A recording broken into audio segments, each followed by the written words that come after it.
If you ever feel like you're being extorted by your software vendor, it's probably because you are. That's what I'm going to talk about here today.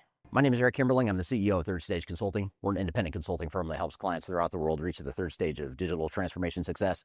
And when we're helping clients define their digital strategies and ultimately implement whatever technology or technologies they've selected, we find that there's a lot of gamesmanship that's played by software vendors. And software vendors are really the masters of extorting their customers and forcing customers to do things that they may or may not want to do or that may or may not be best for their business. Now, of course, we're all out to make a profit motive, including software vendors, but there's a fine line between profit motive and profit motive at the expense of putting your business at risk.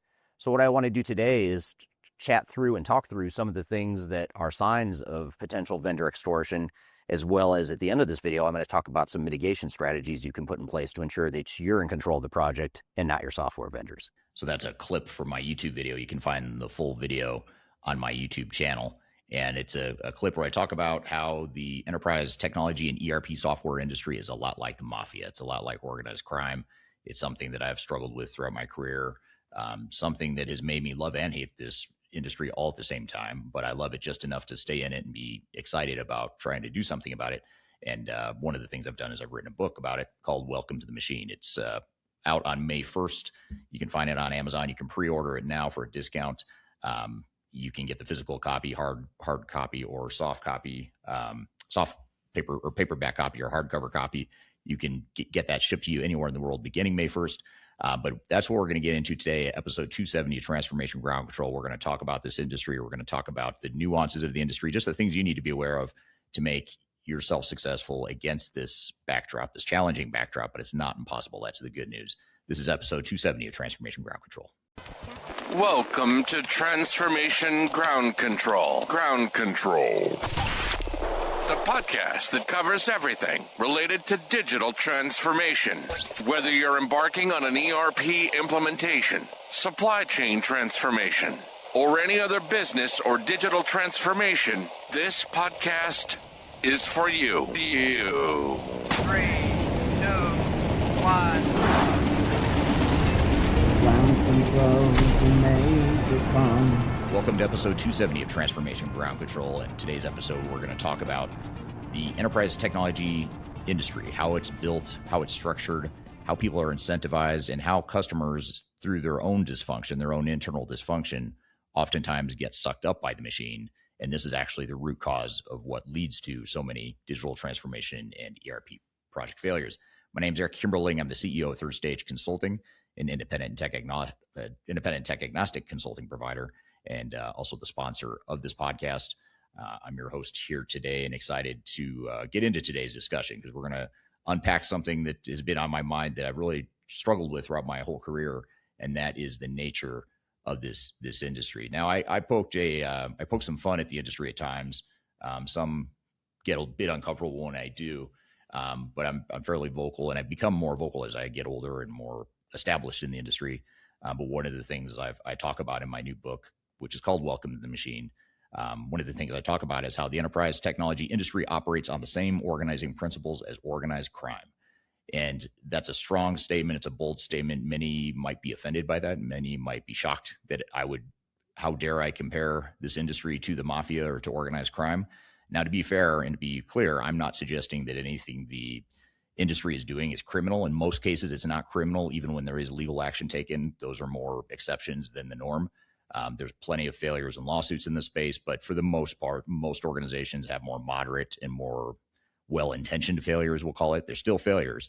If there's still problems, they still happen. The odds are still stacked against you. But what I'm going to submit to you today and through this conversation of unpacking my book is that it is very well orchestrated. This industry is well oiled. It's a well-oiled machine, and it's designed to sell as much software as possible. And that on the surface, you think, okay, big deal. Every industry is designed to sell more. Every company that's for profit is out there to make a profit. I'm not suggesting that capitalism is bad or the tech industry should not be selling software to their full advantage. But what I am saying is that the industry and the way it's evolved and the way it's built does not favor customers. In fact, in many, if not most cases, customers are the least important part of the equation. And I'm going to explain what I mean by that today, not because I think that's true, but because the way the industry is built, is more focused on vendors and technology. And there's a reason for that. It's because there's so much money. And this is something that's becoming more and more apparent. And I think this statement is becoming more true, that the industry is becoming more, I don't want to say necessarily unethical, although there's some unethical things that happen in this industry. But I do think, given the magnitude of money chasing cloud annual recurring revenue and the amount of money chasing AI investments, it has just become so irrational that there's just too much money. It's too much money at stake here to where customers become the least important part of the equation. Because if I'm an executive and I'm hyper-focused on getting customers to move to the cloud, whether that's the right thing for them or not, and I'm going to be heavily compensated for that. And by the way, I'm not heavily compensated for customer outcomes. I'm heavily compensated for selling you cloud technology. When I say I do not sell software, to be clear. I'm saying if I were a sales rep working for a software vendor or even a system integrator. And so for that reason, that's why I make this analogy or this comparison to organized crime. The vendor is the Don, collecting tribute and setting the terms. The system integrators are the capos, and the consulting and analyst firms are the consigliere, and the client is the mark. So, it's a bit strong. I do admit, I'll be the first to admit that there's a bit of hyperbole here in this comment. But if you really stop to think about it, and when you read this book, I think, and I hope, you'll start to see that maybe there is some truth to this quote here, to this statement, that perhaps there are mafia-esque or organized crime-esque sorts of behaviors that are happening in the space. And again, to be clear, and this is more for our expert witness practice and potential expert witness clients, I am not suggesting that there's illegal behavior in this industry. I have seen illegal behavior. I've seen plenty of it. I've seen even more unethical behavior. But for the most part, I don't think it's an unethical industry by intent. It's by design. It's the way the industry was built. And I don't think it was intended to put customers at the bottom of the totem pole. But in my opinion, that is what has happened here. And I'm going to explain what I mean by that all here today. Now, before I dive into the inner workings of the machine, which is going to be the real focus here in today's conversation, I'm going to take three themes or three pieces of the machine that I unpack in the book, Welcome to the Machine. And in that book, I talk about the three major gears or the three major components of the machine. And then each segment of the machine has a part. So there's several chapters devoted or focused on each of the pieces of the machine. So I do talk a lot about that. I also talk a lot about a lot of case studies related to failures and how the machine contributed to the failures. These are systemic flaws and breakdowns. And, just to give you some flavor of what some of the symptoms are, some of the smoke, some of the signals that suggest the machine is broken. And when I say the machine is broken, it's actually not broken. It's actually working really, really well for software vendors. But when I say it's broken for customers. The customers usually get the raw end of the deal. If anyone's guaranteed to succeed in this machine, it is the clients, it's the consultants, and it's the industry analyst. And I put consultants, system integrators, industry analysts, I put them all in one bucket. It's more the ecosystem that supports the software vendors. That's the third part of the machine. And don't get me wrong, it also has plenty to do with client dysfunction, their own blind spots, their own organizational weaknesses, their cultural deficiencies. They fall victim to the machine because of their deficiencies. So I'm not saying customers and clients are not to blame. They have plenty of issues on their own, but the machine is designed to take advantage of those vulnerabilities and weak spots. And you don't have to look any further than the results of this industry. I mean, this is an infographic I shared a few days ago on LinkedIn, and I encourage you to follow me there if you don't already. And I try to put out good content like this just to give some case studies, good and bad and the ugly. But in this case, you can see that most failure rate estimates are somewhere in the 55 to 75% range. Many put it above 80% for digital transformation failure rates. How you define failure is another topic for another day and another discussion point that we can get to. But these are some of the big challenges. And when you look at AI failure rates for new AI initiatives, there's some data coming out suggesting that AI failure rates are even higher than this. So despite the advancements in technology over the last 30 years I've been doing this, things have not gotten better. In fact, I would argue they've gotten worse, and they're going to continue getting worse for a number of reasons that we'll talk about here today. And in general, organizations going through change have about a 70% failure rate, whether it's technological change, business change, or all the above. Like I said, AI has an 80% plus failure rate. And then I've listed a few examples of failures, and I talk about all these failures in the book. And I talk about the failures in the context of how the way the machine is built and how the systemic breakdowns in the machine created some of these failures. And again, as you read these case studies against that backdrop, you'll see that all three gears of the machine have to be fully functioning in order for it to contribute to the failure. Now, fortunately for software vendors and consultants, and unfortunately for customers, most of the time the machine works as intended. You see these big, massive failures, and you look at Nike spending $100 million on a project. Lidl just went through a half a billion euro implementation and had an unworkable system for some time before they could stabilize and get it working again. Target Canada actually shut down their entire operations. Tens of thousands of people lost their jobs, largely as a result of a massively failed ERP implementation. I talk a lot about that case study in the book, throughout the book. Revlon had a big failure, US Air Force, et cetera. And you look at Queensland Health out of Australia, they had 80,000 people that weren't getting paid properly. In some cases, weren't getting paid at all, were getting paid late, were getting paid too little, and that's a really big deal. When you have people that living paycheck to paycheck and your ERP system causes a failure, it's not just an internal failure. You're affecting a lot of people in their pocketbooks. So these failures are big deals. And again, I talk about this in the new book, all these case studies. But again, these are systemic breakdowns. I know over the years, I myself and others have spent a lot of time talking about what's that root cause of failure. Is it because technology sucks? Is it because software vendors aren't good at what they do? Is it because of poor project management, poor program management, whatever the case may be? And those things are all true. But the more I analyze and the more I see in this industry, the more I realize that is how the machine is built. In those failure case studies I just gave you, in most cases, the vendors and the system integrators all benefited from the failures. They all came out ahead.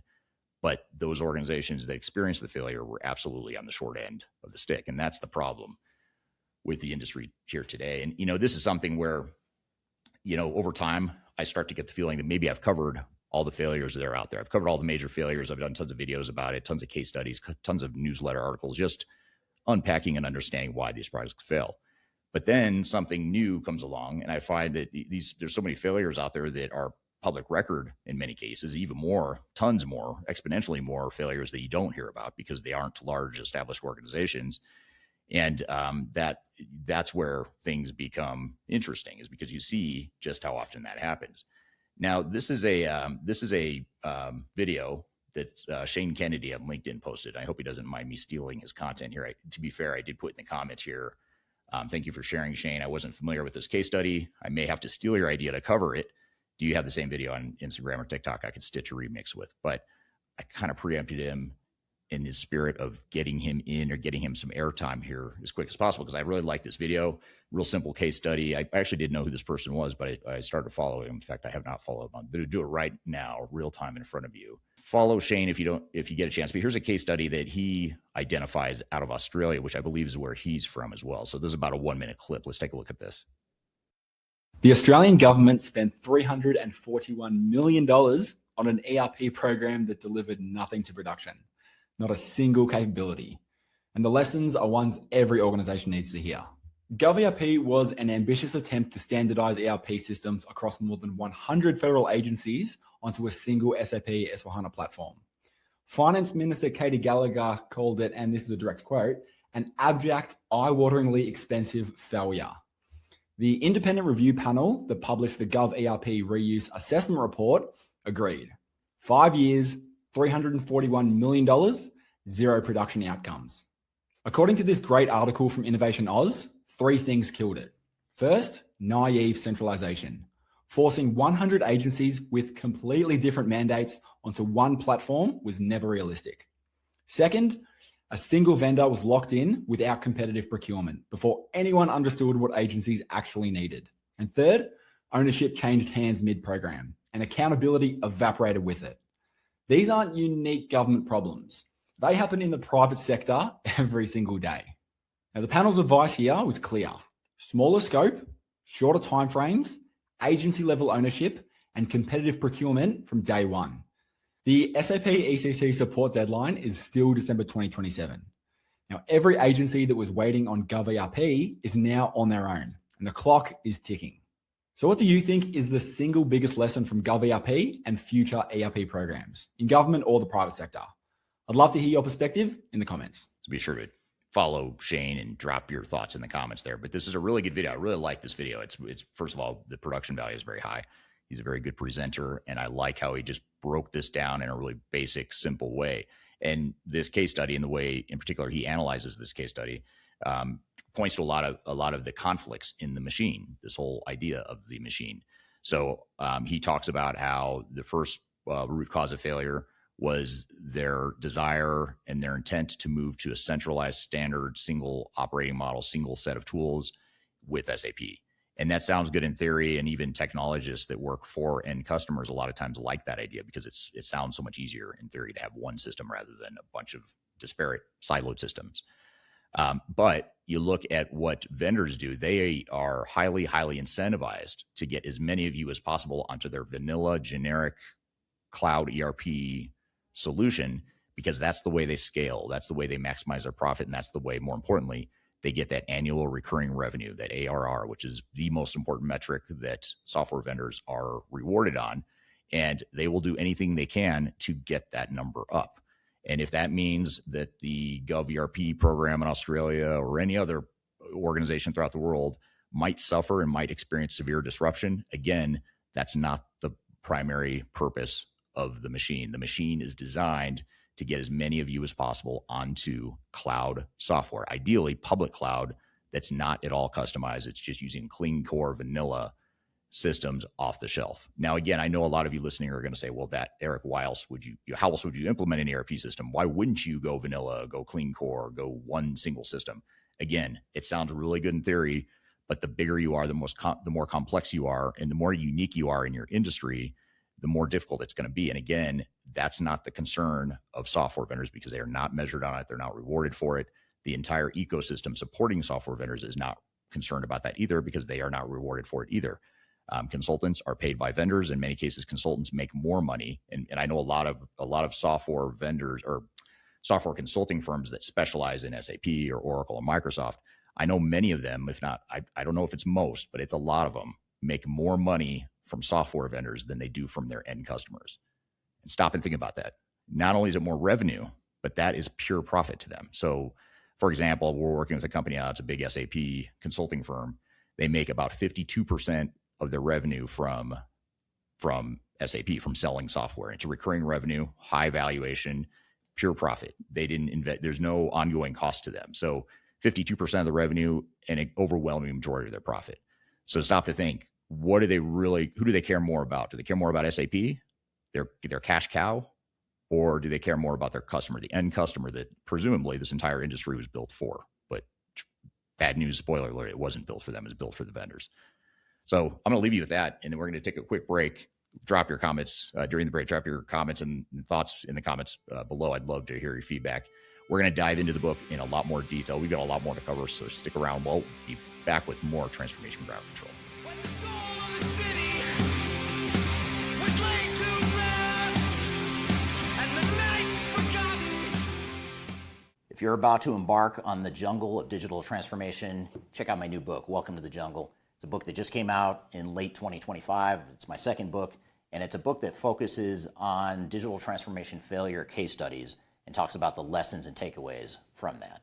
It's 300 pages packed of all the lessons and things that I've learned from having been an expert witness in lawsuits related to digital transformations, and also with our team helping clients recover some of their failed projects.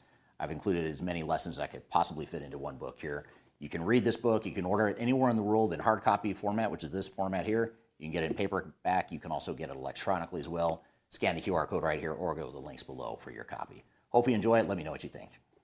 Are you looking for ways to promote your product or service to enterprise technology decision makers and influencers throughout the world, like the ones who listen to this podcast? Major Tom Productions creates media, events, and influencer marketing for B2B technology providers. Our productions are exciting, educational, disruptive, and effective. Most importantly, they create results. Our content is unlike any other in this industry, engaging, influential, and trusted by technology buyers and influencers throughout the world. Each month, our productions reach hundreds of thousands of targeted buyers and decision makers who trust and engage with our honest and tech agnostic content. With long tail viral results and engagement with our content, Major Tom Productions provides a way to reach your target market and create awareness, calls to action, and a connection with potential customers. So, collaborate with us today. Learn how we can feature your product or service on podcasts such as Transformation Ground Control, Journey to S4HANA, and Journey to Dynamics 365. We can also feature your brand on our YouTube channel called Digital Transformation with Eric Kimberling, which boasts over 100,000 subscribers and over 2 million video views per year. You can also participate in our in-person events, including our Digital Stratosphere Conference. Contact us today to learn more. We can tailor a marketing campaign that works for you. We look forward to helping more people learn more about and become engaged with your brand.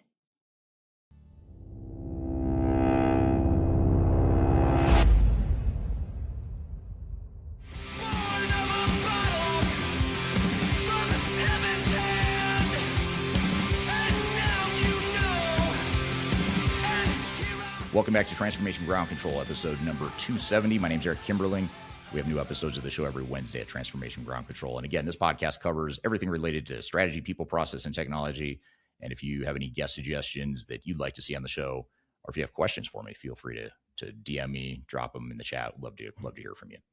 So now we're going to shift gears and we're going to continue on this theme of the machine, how the tech machine was built, how it favors vendors and consultants more than anyone, and how customers end up with whatever's left, if there's anything left to give. That's the only time that customers succeed, and that is why failure rates are so high in this industry. Most digital transformations fail. In fact, most statistics put the failure rate at somewhere between 55 and 75% of all digital transformations and ERP implementations leading to some sort of failure. And what's interesting about this metric is it a number that hasn't changed in 30 years. In the 30 years I've been doing this, those failure rates have been remarkably consistent and consistently bad, I would say. And a lot of times the question becomes, well, why is that? Is it luck? Are these projects just destined to fail?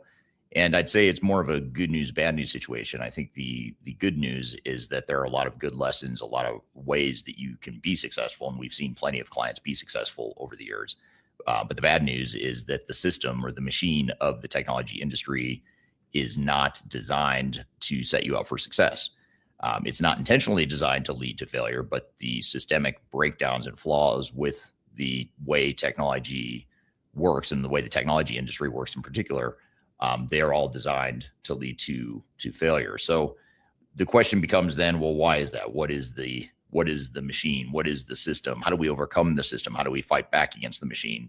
And that is actually the premise of my new book that I want to talk about today. It's called Welcome to the Machine, the Systemic Failures of Digital Transformation Breakdowns. It's got a little watermark on it because this is a advanced speaker copy, but when you buy your copy, you will not have that little weird do not sell text on the book. But it's a book I'm really proud of. It's my third book, but it's the one that I feel like I was trying to get at the entire time with the other two books, but I couldn't quite articulate the way I wanted to. So I have three books. The first book is called The Final Countdown. That book is more about digital strategy and road mapping and how to define a digital strategy that makes sense for you as an organization. The second book was called Welcome to the Jungle. And that book focuses on case studies. So failure case studies, lessons from the case studies, and really getting into the root cause of why some projects fail or why so many projects fail. But then this book, Welcome to the Machine, gets into the systemic breakdown between client, software vendor, and system integrator. And it talks about the three wheels of this machine and how every party is doing something unintentionally that's leading to the end customer failing in their efforts. And so that's a real premise. Is it's broken into three parts. So part one of the book dives into the client side of things. What do organizations do? What are the organizational behaviors and quirks and nuances that internal teams make? And how does that lead them to failure more often than not? And then how do the conflicts of interest that the software vendor has, their economic self-interest conflicts with client success? How is that? Why is that? How can you watch for the warning signs? Those are some of the things that we talk about in the book. And then the third part of the machine is the system integrators or the consultants. So basically the entire ecosystem, the technology ecosystem that supports the software vendors. So you have system integrators, especially the big consultancies. You have industry analysts. You even have some people that hold themselves out as being independent and agnostic, but really they're affiliated with or getting commission from software vendors. So it talks about those three pieces of the machine: client, software vendor, system integrator / consultant / ecosystem. Those three parts of the machine all create a flywheel. If you want to use Jim Collins's analogy of the flywheel, that's what is happening with the machine. Although I will say, Jim Collins, when he talks about the flywheel in his book, Good to Great, he's speaking of it more from a perspective of a positive thing, of a flywheel in terms of scaling a business and growing a business. But in the case of the technology industry, the flywheel is created to benefit the software vendors first and foremost, and clients oftentimes end up getting chewed up and spit out by that machine. So that's what we're going to talk about here today. I'll take any questions you have about the book. I'll share with you some of the premise of the book here today. But love to hear any comments or questions you have as we do this here live and unpack this conversation with you live. In fact, if you don't mind dropping in the chat what city and country you're joining from today, I'd love to hear from you.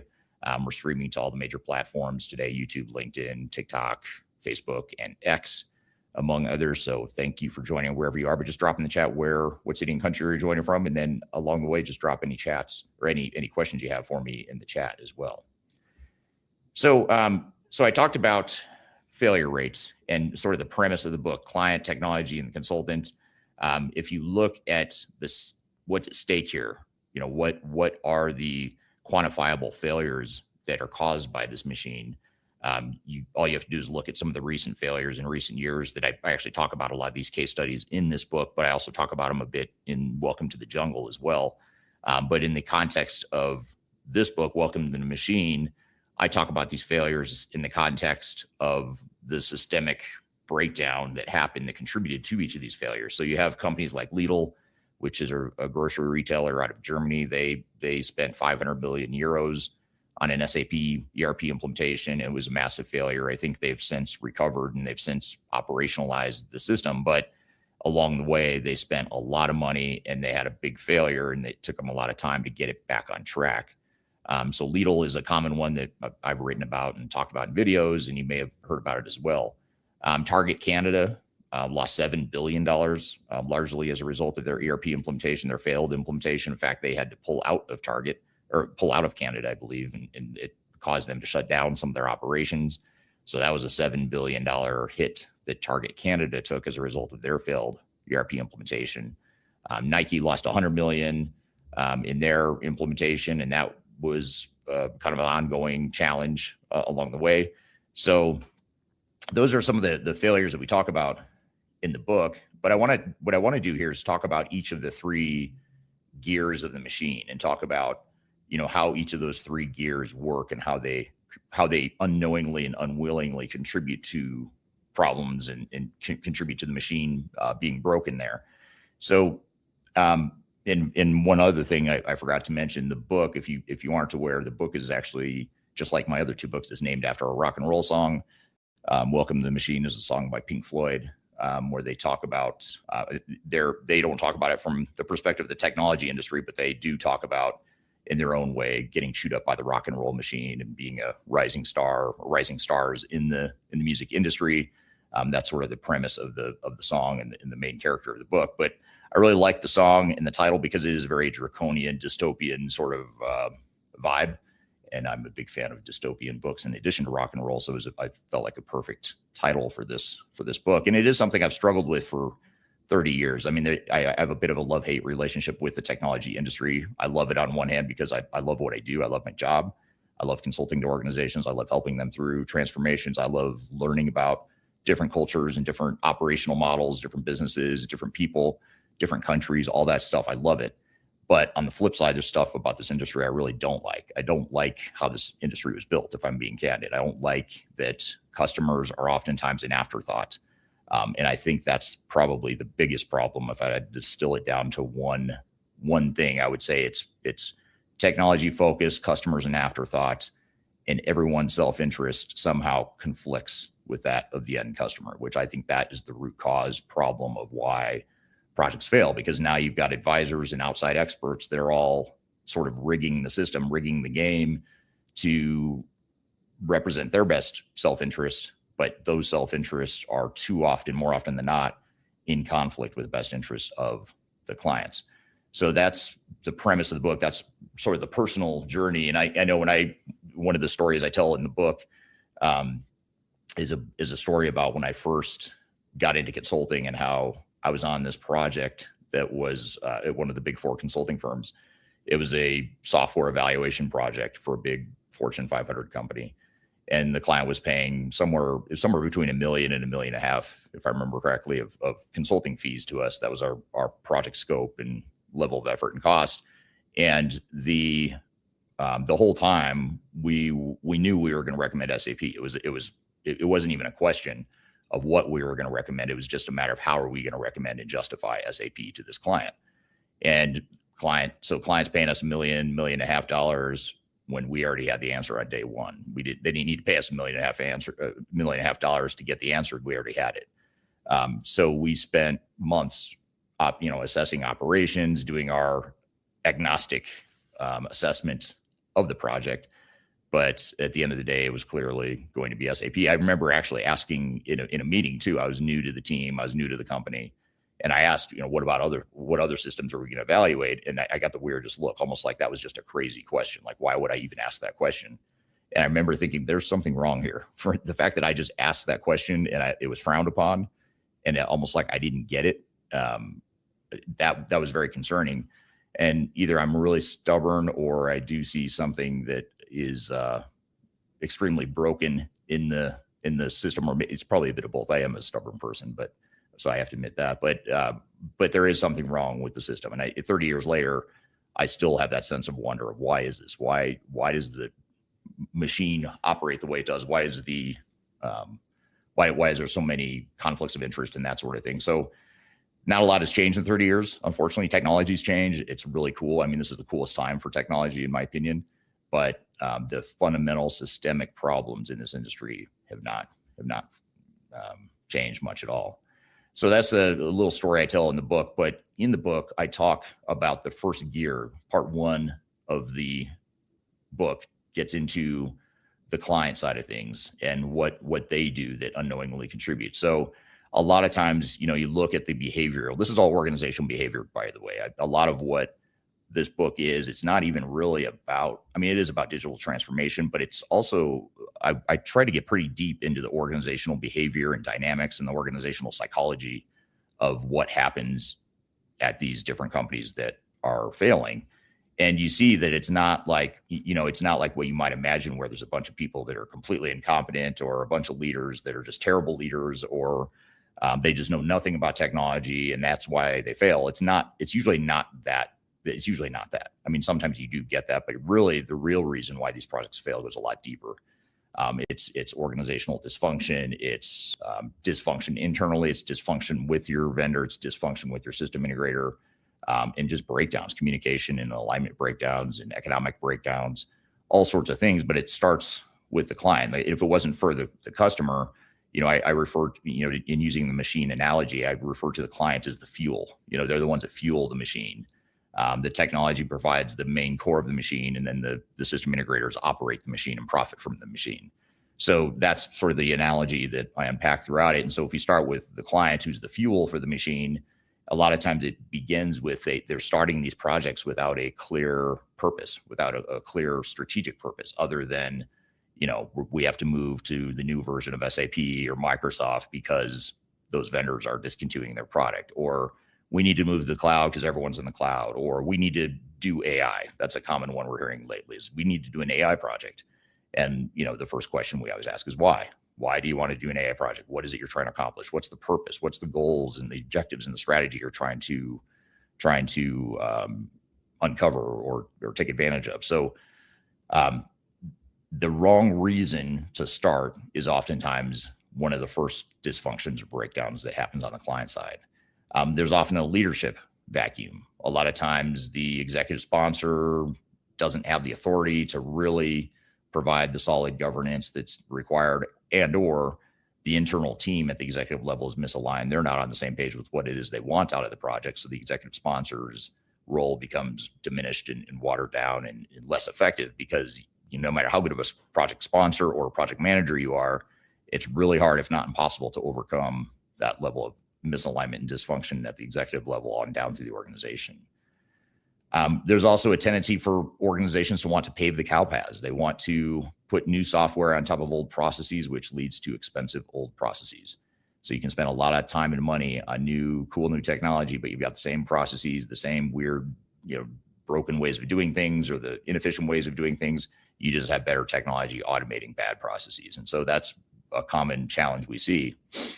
And a good example of that I talk about in the book is Lidl.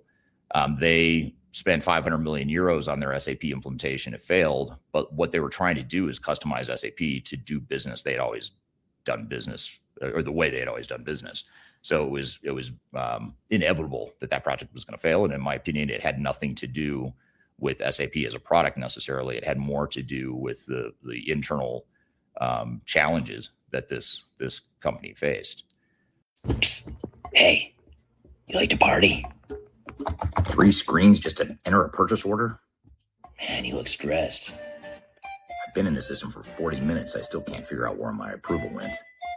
Man, that sucks. But what if I told you there's another way? Check this out. What's that? It's a spreadsheet. 47 tabs, color-coded. Runs the entire supply chain. That can't be right.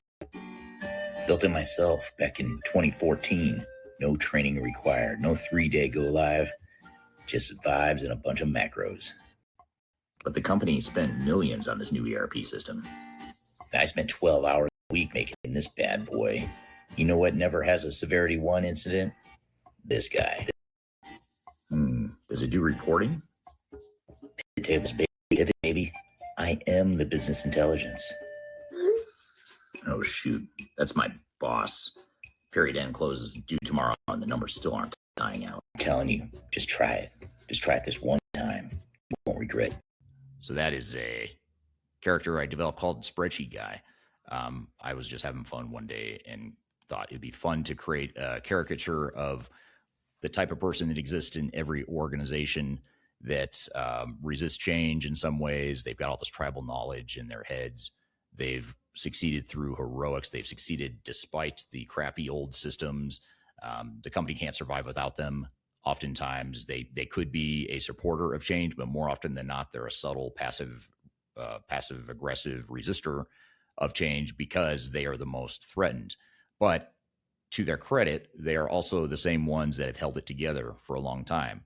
They are filling a void in organizations, and that organizational dysfunction is a result of not having good processes or good systems, or not having good data, whatever the case may be. So even though I make Spreadsheet Guy a semi-likable, semi-unlikable person, he does walk that fine line of he's someone, he or she is someone that you can understand why they're there. And I think most of the time their intentions are good, but more often than not, it leads to some unhealthy organizational dynamics. And getting back to this conversation around the machine that we were talking about before the break, we were talking about how customers, have their own organizational dysfunction, and that can lead to failure. And in particular, we were talking about Lidl right before the break. And Lidl is a good example of how when you put in new software on top of old processes, you end up with expensive old processes.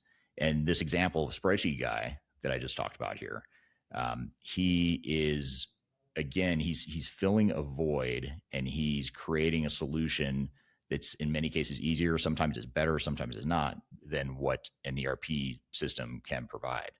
So that's the organizational dysfunction that exists. And, by the way, drop in the comments if you can relate to Spreadsheet Guy. If you've got a Spreadsheet Guy in your organization, you don't have to name them by name if you don't want to. You can always tag them if you want. Maybe they'll find it funny. They might be offended. Who knows?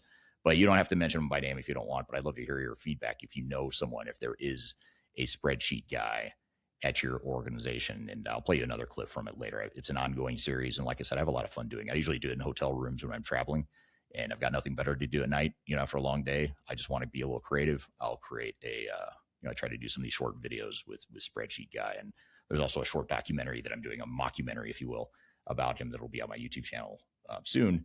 But I want to talk a bit about Lidl a minute. I know I talked briefly before the break about Lidl, the German grocery retailer. They spent 500 million euros on an SAP implementation. It failed. And I don't want to say SAP was not at fault at all, but in general, I wouldn't say, from what I know and what I understand in public record information, I wouldn't say that it was primarily SAP's fault. It wasn't that SAP was a bad product, but what Lidl did is they tried to customize the software to match the ways they'd always done business in the past. Instead of asking how could we change the way we operate? How could we, instead of looking at new ways of operating, they were saying, how could we make the system do the old thing? And I think that's why Spreadsheet Guy exists in many organizations, and why Spreadsheet Guy is a challenge during a transformation, because Spreadsheet Guy is the not the cement, but he's the glue. He's the cast of the old way of doing things. He's held it together, and so he's going to want to maintain and preserve that old way of doing things. So it's not always one person. Some organizations have many spreadsheet guys and or gals, I should say. I need to find a female nemesis or a female version of spreadsheet gal that I could incorporate into the series. So if you know anyone, let me know. That might be kind of a fun sequel or a spinoff to have the two partners in crime, wreaking havoc on organizations throughout the world. But so the key here is to not put new expensive technology on old processes. In the book, Welcome to the Machine, I talk about the equation that's NS plus OP equals EOP. So new software plus old processes equals expensive old processes. And that's what so many organizations do. So, Lidl did obviously eventually recover after spending €500 million to just basically automate the way things were always done, pave the cow paths, whatever you want to call it. They spent €500 million. They eventually recovered. They eventually operationalized the system, but they spent years and hundreds of millions of euros they didn't need to spend. And this isn't anything that's unique. It's one of the most common client-side mistakes we see. The software is oftentimes not the problem. Oftentimes, even the system integrator isn't necessarily the problem, but organizations create this opening for failure by refusing to change. And in some cases, now I've got to be clear about this though, in some cases it is proper to resist change. And what I mean by that, there are selective strategic areas where you should resist change, or you should at least resist vendor mandated change. So if a vendor is trying to convince you to use a module in their system that just doesn't work, and it's going to water down your competitive advantage, then don't deploy it. Find something else. Keep your old process. Don't try to force fit technology if it's going to make your competitive advantages worse. Now, vendors are the worst, in my opinion, at gaslighting customers into thinking that they're the problem, even if maybe they're not all the time the problem.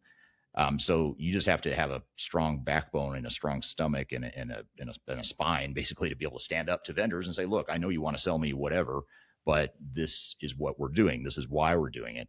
And it's important for your team to see that as well. So that's one thing I wanted to make sure we unpacked and dive into a little bit more detail as it relates to the whole Lidl case. There's public information available about a company. I wrote and mentioned them by name.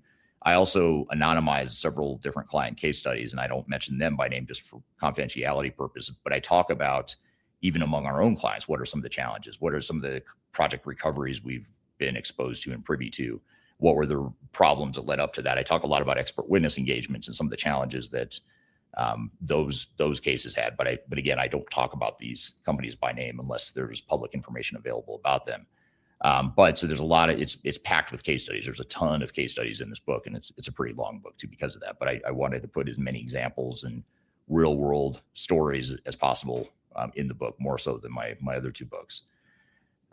There's also something I talk about in the book on the client side, the end customer side, where I talk about the human firewall, different types of resistance, ranging from pure sabotage, which is pretty rare actually, to the more subtle or passive types of resistance, and how organizations tend to focus less time than they should on the human piece of it, even though the human piece of it is oftentimes what leads to the failure. It's usually the resistance to change. It's the inflexibility, the unwillingness or the inability to understand how their processes could be improved. Those sorts of things are why you need change management and why you should spend less time on technology and more time on human dynamics, the change management side of it, et cetera. Same with, we talk about the day two problem, to where you go live with the system, you declare victory because maybe you finish on time or on budget, or you're close to on time and on budget. System walks away. They've declared victory. They said, hey, our job here, our work here is done. The technology works. We're out. We're going to move on to the next project. We already overbilled you anyway, so we're moving on. You're already paying for your cloud subscriptions. They're making their money. They're happy. But more often than not, even when the SI or the vendor thinks the project's been successful, it's not. They leave, and that's when a lot of times clients see and feel the pain. That's why I'll call BS on a lot of case studies. I think half the case studies or references we get from clients are, it's like the vendors, when they give their references, I should say, they don't even fully realize what the impact of their implementation was. But again, what I try to do is not to assign blame here, but just to show that every party in these three buckets, every party, every piece of the machine is working in a way that doesn't benefit end customers, including their own internal behavior. So that's gear one. That's the client. I'll get into the other two gears here in just a moment, but I want to turn to some audience questions here on the various streams we have going here. Thanks everyone on TikTok joining. We've got a lot of people listening in here. Yusuf asked, do I know about ERP Next on TikTok? Yes, I do know about ERP Next, open source ERP system. Great product. I don't think it solves the problems that we're talking about here today necessarily, but it is a good option that is worth considering for especially small and mid-market companies. Want to say hello to Mark joining on YouTube from United Kingdom, who's currently in the Philippines. Came in a few minutes late. I don't think you really missed much. You came in right after we started, because we did start a few minutes late. I'm actually partly through a series. This is Christopher on LinkedIn, says, I'm actually partly through a series of essays on Substack paralleling these very concepts from the perspective of data architect and manufacturing engineer who just got tired of it all, decided to build a better mousetrap. Once I'm done reading your books, I'll likely go back and add some editorial quotes from them. So thank you for that, Christopher. Please do. I encourage people to steal my stuff, plagiarize, take my quotes, take my book. I don't care. I like to get the message out to people. So feel free to use it however you want. Lean on LinkedIn says hello from the Netherlands. Thank you for joining. Someone, I think this is the same person I had last week. There was someone from Tampa last week. I could not see who they were. But someone from LinkedIn says, hey, Eric, congrats on book number 3, joining from Tampa, Florida. So I apologize. I don't see your name there. Mark on YouTube says failure rates for his career is like 40%. That's better, but still, I would argue that's not great. And I think, I would love to say my success rate or my failure rate 0. It's not. We've seen plenty of failures, and a lot of times we have more failed projects happening at any given time because we get hired a lot of times to come fix the failures. And so we probably see more than our share of failures for that reason. Mark also mentions that companies not being mature for change, but then we get back to communication and getting staff aboard for change. So I agree that maturity and communication is both important. Pankaj on LinkedIn says, a great fan of your insights and persona, Eric. I appreciate the kind words here. And then Mark on YouTube also talks about Sabic in Saudi Arabia. It was $50 million for 19 companies into one implementation, and now they merged with Aramco. I was familiar with that, actually. I had heard or read a bit about that massive implementation, one of the bigger ones in the Middle East. Ed on YouTube, thanks for joining from Barcelona. And a bunch of other nice comments here. So I'll keep the comments coming here. I'll get to some of these questions here as we go. So I do want to talk though now about the second gear of the machine. So the second gear of the machine is the technology. We talked about how the client is the first gear, that's the fuel for the machine, but the real engine of the machine is technology. It's the technology vendors, and this is the real money machine. And if you were to look at the center of the machine, this is it. And I think this is the problem. The machine was designed and built to grow and scale the technology industry, and that's fair enough, understandable enough. I don't fault anyone for wanting to make profit. I want to make a profit in our company. I encourage anyone who owns a business to be profitable, and that's their job. So I'm not faulting the capitalist system or the technology industry as a whole, but what I am saying is there is so much money being thrown at technology, and it's getting to the point where now, especially in the 2020s, I would say it's become pretty irrational. It's a big bubble that's brewing here with AI and cloud and all that stuff, and the way investors are rewarding vendors for doing things that are arguably short-sighted. So, for example, the money machine is what drives SAP, for example, to say we are going to sunset ECC by 2030. And it drives SAP in their leadership. And I'm picking on SAP because there's a big behemoth, but this also applies to Microsoft. It applies to Oracle. It applies to any big software vendor, especially the ones that started their journeys or started their products on premise. And now they're trying to move to the cloud because of the valuations and multiples they get on their annual recurring revenue. So I explain the economics in the book, but there's something called annual recurring revenue, ARR. And that, for most software companies, is the most important financial metric they have, because investors want to see that you have high recurring ARR, because if you do, it's high margin revenue, it's predictable, it's fueling growth, it creates less lumpiness in your revenue, and it just creates more predictability. Whereas before, in the old model, when you sold on-premise systems, you'd have one big deal at a time that you sell. And then you might make some money on maintenance longer term, but you have to go sell the next deal to keep that revenue going. Whereas now, every time a vendor closes a deal with a customer on a subscription through the cloud and through their AI tools and whatnot, they are guaranteeing a certain amount of revenue for a long time.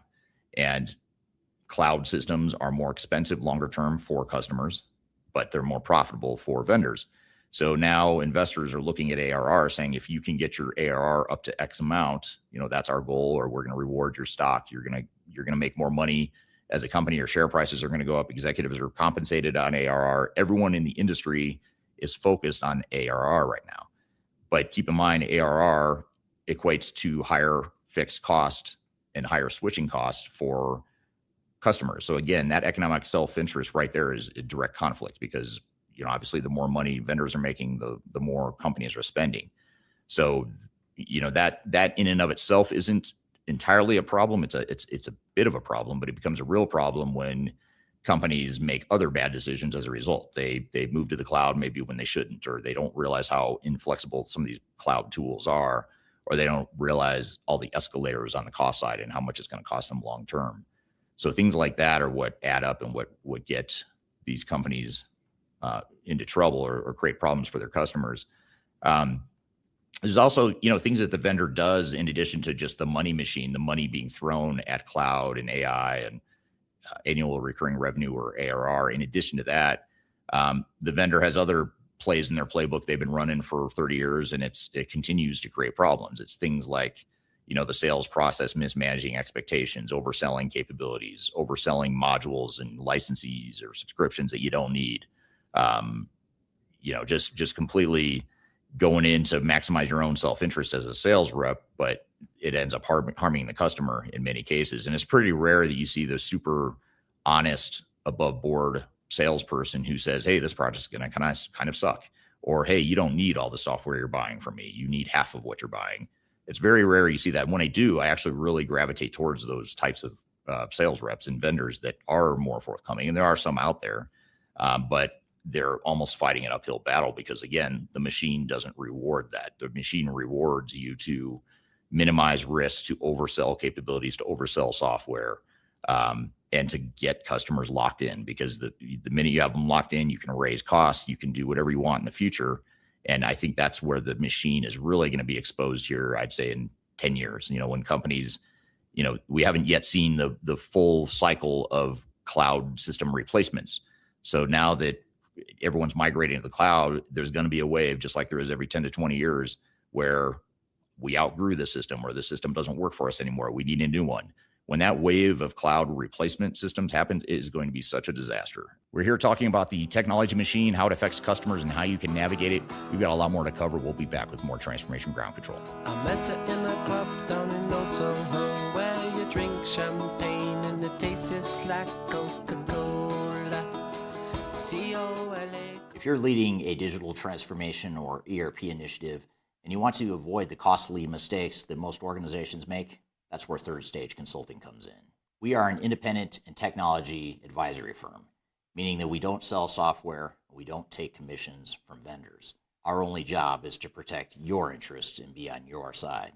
We help executives and project teams plan, deliver, and recover digital transformations and ERP projects, reducing risk, improving adoption, and delivering real business value. If you want clarity before you commit to your digital strategy, or if something feels off track to you, feel free to reach out to us at thirdstage-consulting.com, and my team and I would be happy to help. The last thing you want to have happen is for your digital transformation to end up in court. I've been doing this for 20 years and I have seen everything. My name is Marcus Harris. I'm a software and technology attorney focusing my practice on drafting and negotiating software-related contracts and litigating software disputes across the country. Feel free to reach out to us at taftlaw.com. We'd love to talk to you about the litigation process and what you can expect.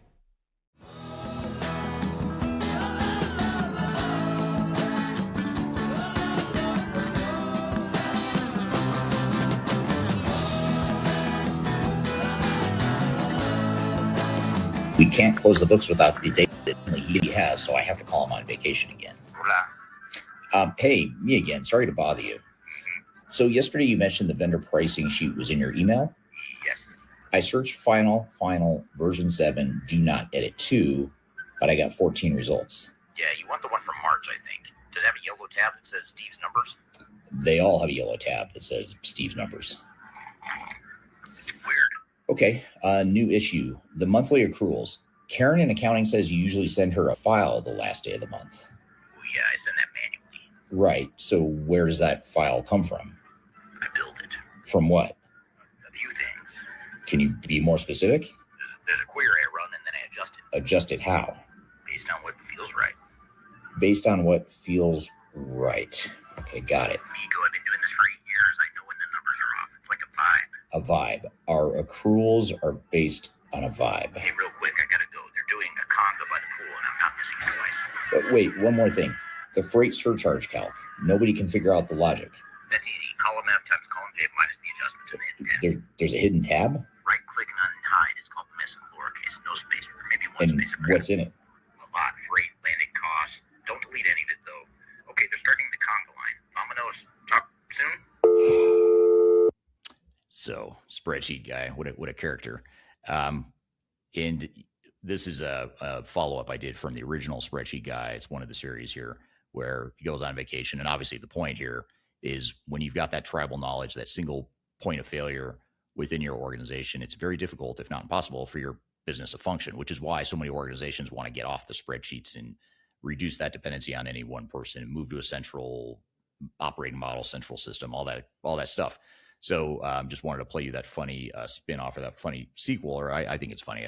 I laughed while I was doing it. I had a good time with it. But I'd love to hear your thoughts on any feedback you have on the character himself. I'm trying to make it like, just because you're all intimate listeners of this podcast, and these videos tend to get a lot of views. These spreadsheet guy videos seem to do really well on TikTok and Instagram, especially in YouTube Shorts.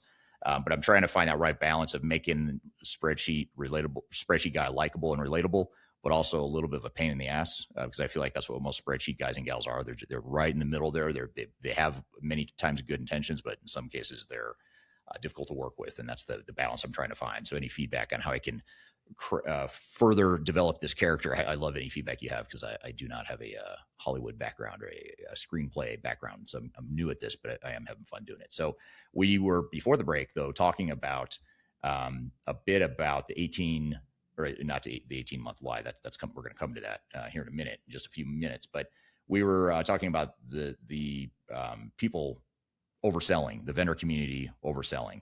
You don't see a lot of honest salespeople that say, hey, this project's going to kind of suck, or here's a bunch of possible disruptions or things that could go wrong during the implementation, or here's the possibility, the likelihood of you going over budget or experiencing failure. typically those discussions do not happen, even though in many cases they should. So I want to do a quick myth bust here and address what I see a lot of people say. A lot of buyers in the space will say our sales rep is great. They really understand our business. And that's good. Many times, in many cases, they do. But here's the reality. The salesperson's their compensation is built on one thing, and it's closing the deal. It's not your success. It's not your go live. It's not the ROI you get.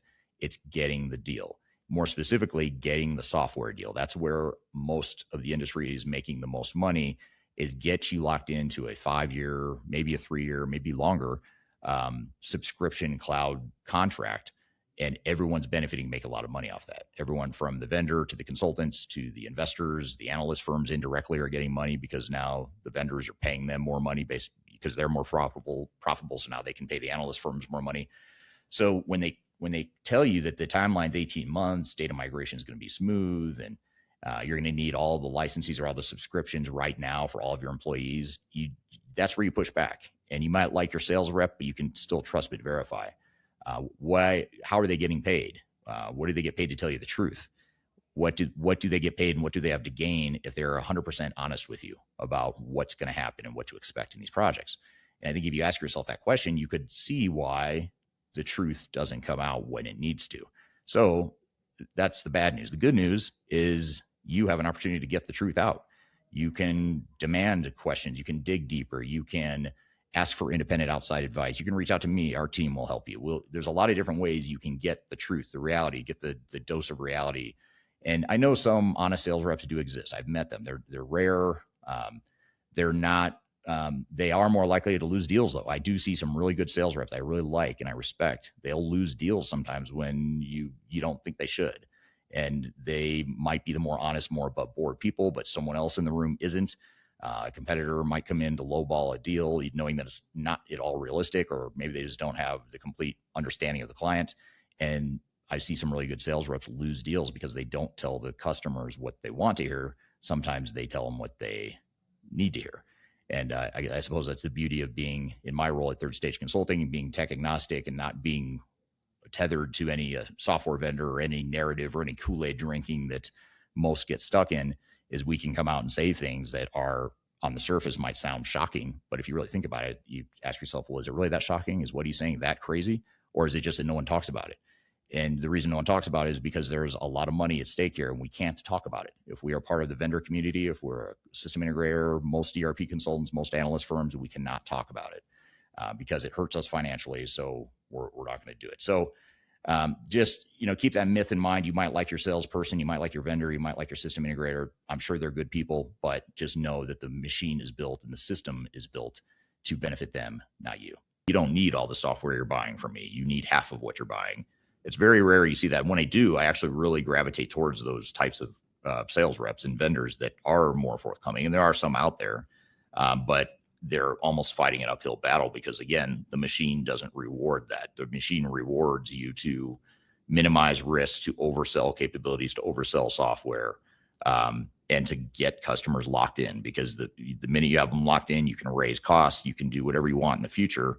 And I think that's where the machine is really going to be exposed here, I'd say in 10 years, when companies, we haven't yet seen the full cycle of cloud system replacements.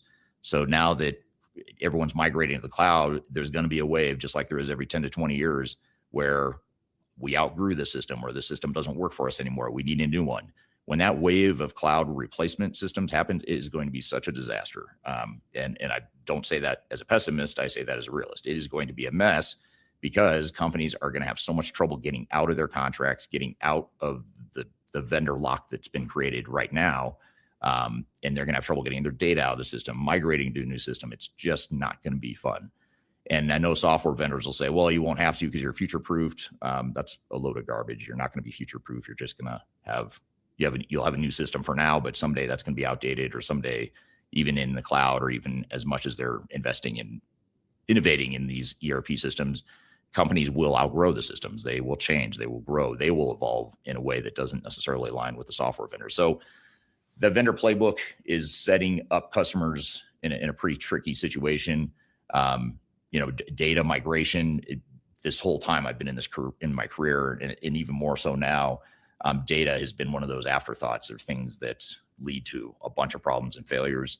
And oftentimes it's a simple clause in a contract that says, we are not going to handle data. You are Mr. or Mrs. Client.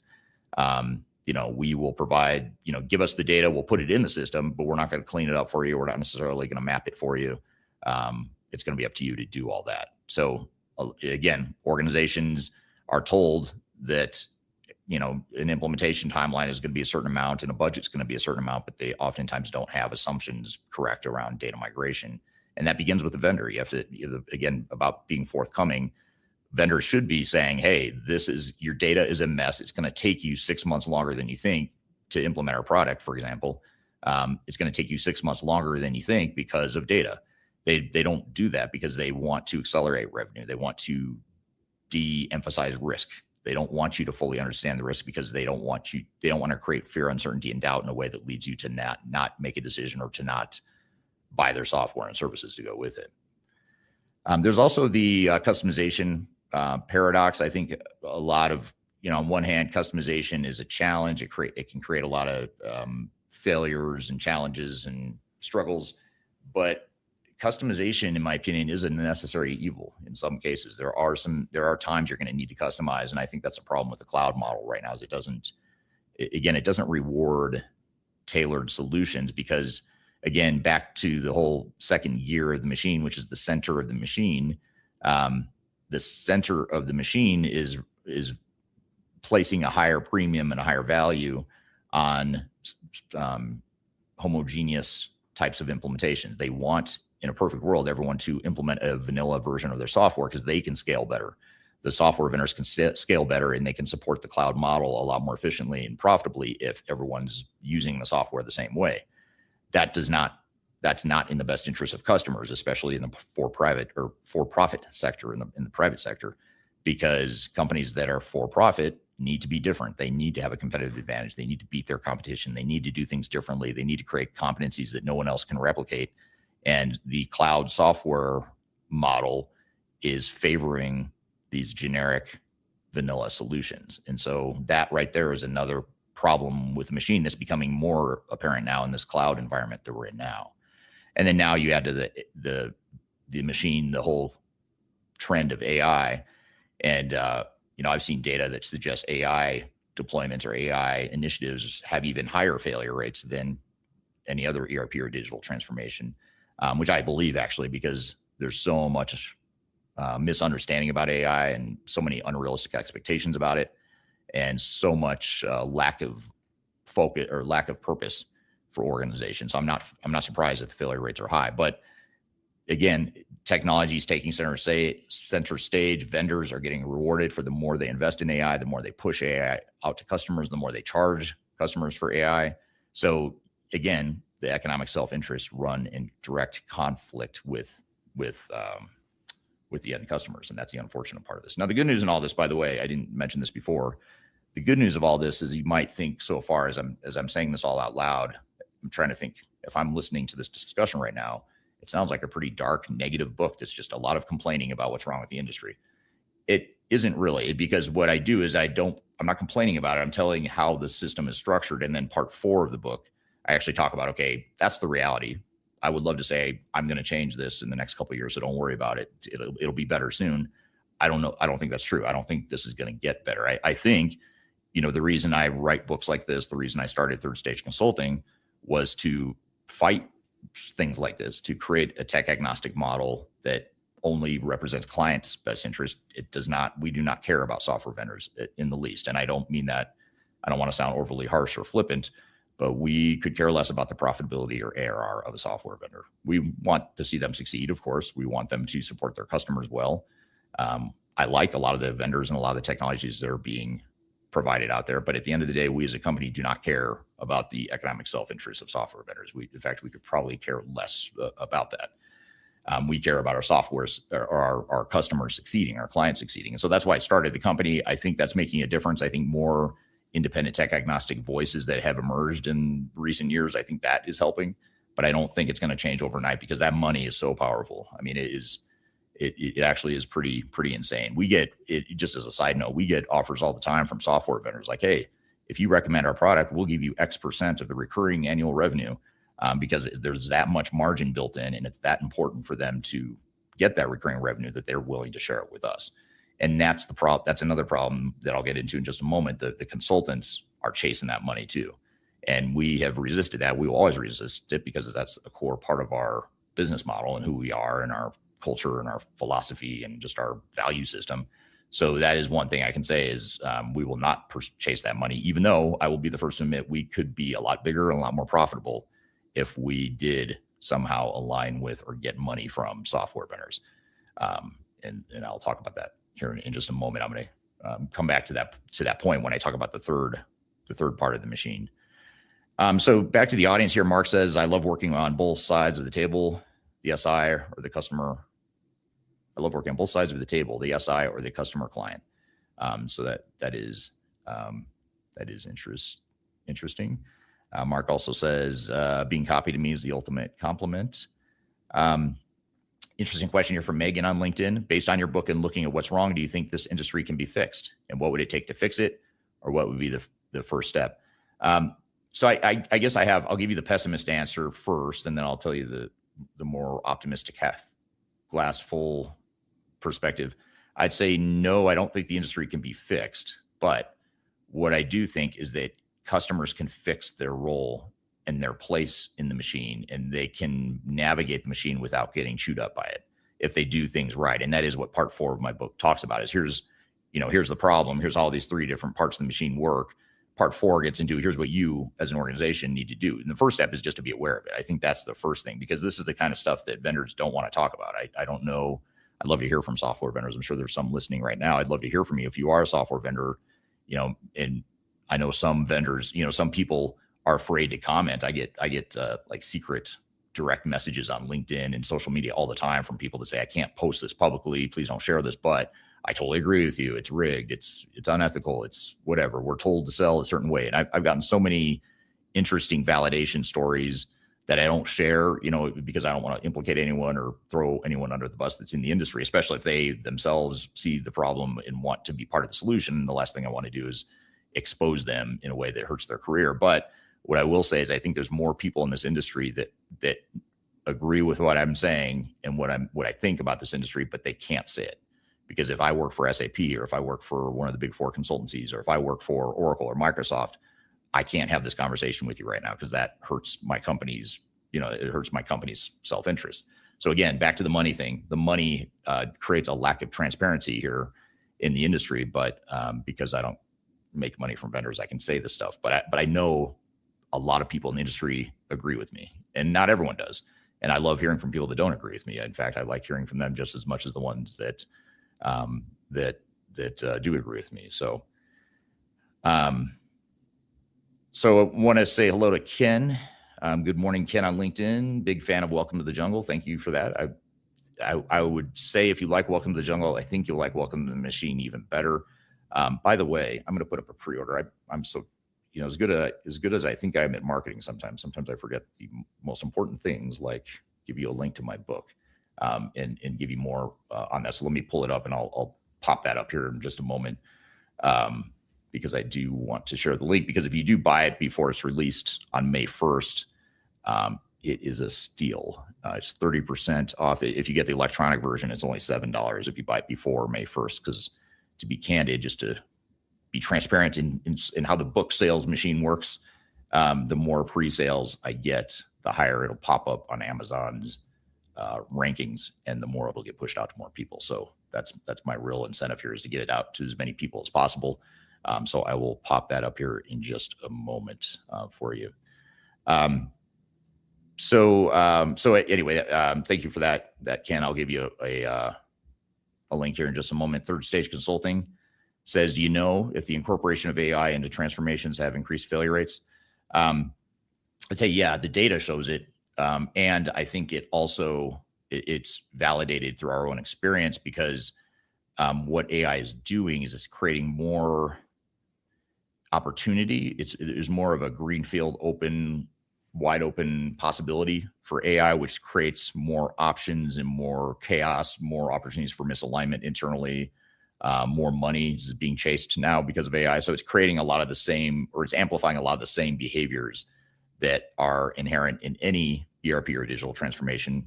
It's like that on steroids now with AI, because AI, as good as I think the technology is and as game changing as I think it's going to be, I do believe that, by the way. I think AI will absolutely fundamentally tectonically shift this industry. But in the short term, it's amplifying and exposing these cracks that we talk about in the machine. So it's almost bringing out the worst of the machine now. And I actually talk a lot about AI in the book and how AI is affecting and fueling this machine even more and making it worse in a lot of ways. And that's the irony of it all, is the better technology gets and the cooler it gets, it's like the worse the machine gets.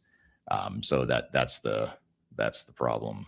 And then Mark has a comment that's a nice follow-up to that, which is, with AI, I want to see value. And that's the challenge that a lot of organizations don't notice. So I'll keep popping up some comments here. I'm going to share with you the link to the book, and I have to, terrible multitasking, by the way. So I'm going to pop up the QR code, top left corner here. You can buy my book. You can read about it if you want. You can buy it for $6.99 US dollars if you do it before May 1st. And then on May 1st, by the way, you'll the paper copy, which this is an example of the paper copy here, and the hard copy, which you can see behind me. The hardcover, paperback cover versions will both be available on May 1st as well, and they'll ship to you anywhere in the world. So you don't have to be in the United States where I am to get the book.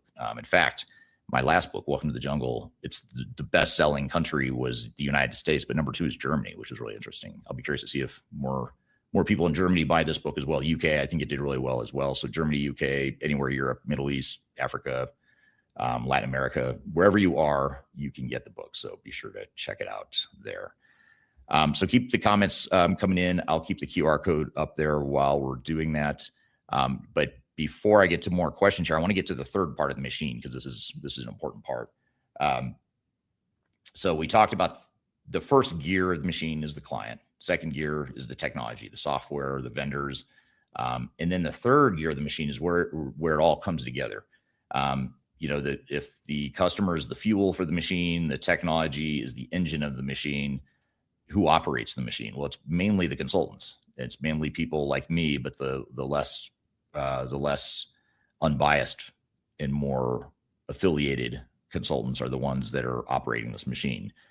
They're the foxes guarding the hen house. So, they oftentimes they're the ones self-assessing their own homework, their own results, their own status reports, when in fact they benefit from cost overruns, time overruns. If you buy too much software, you think of all the things that benefit a consultant, it's like all those things benefit the consulting firms more than client success. And that's a problem. That's just misaligned incentives, misaligned goals.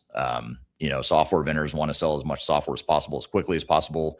And consulting firms want to implement as quickly as possible because they want to accelerate the revenue on the services side and get you live on the software as quick as possible, because they're making money on the subscription fees.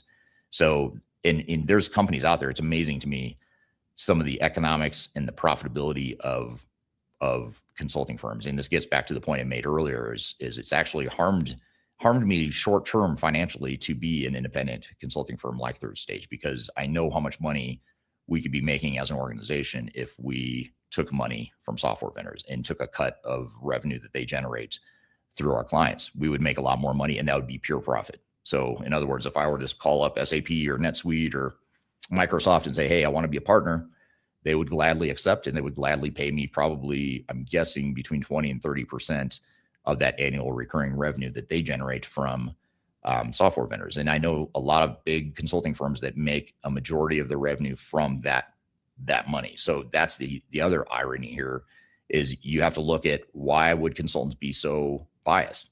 Well, the reason is because they're making so much money from the vendors. In fact, they're making more money from the vendors that it's hard to justify it's hard to represent or focus too much on customers' interest, because it doesn't benefit them financially in the same way that the vendors do.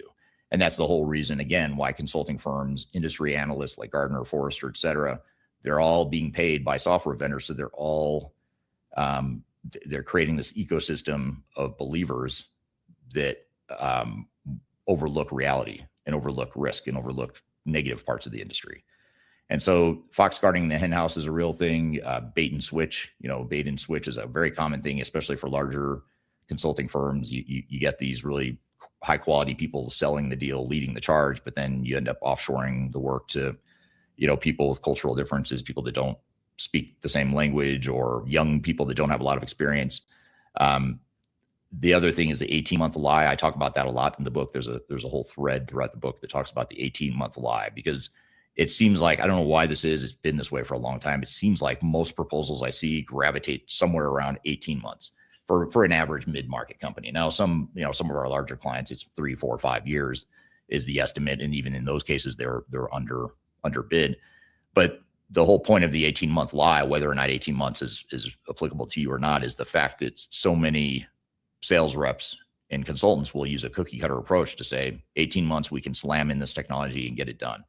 But the reality is it always takes longer than that because of some of the organizational issues and dynamics that I talked about: data migration, decision-making, just getting people to change, getting people to test the software from a business user perspective, to complete all the training.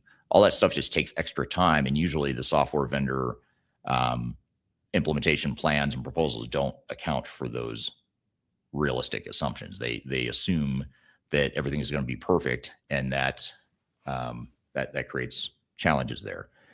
Come on, pick up. Oh, thank God. Listen, month end is tomorrow, and the inventory numbers are off by 6 figures. Nobody can find a reconciliation file. Yeah, that one lives on my desktop.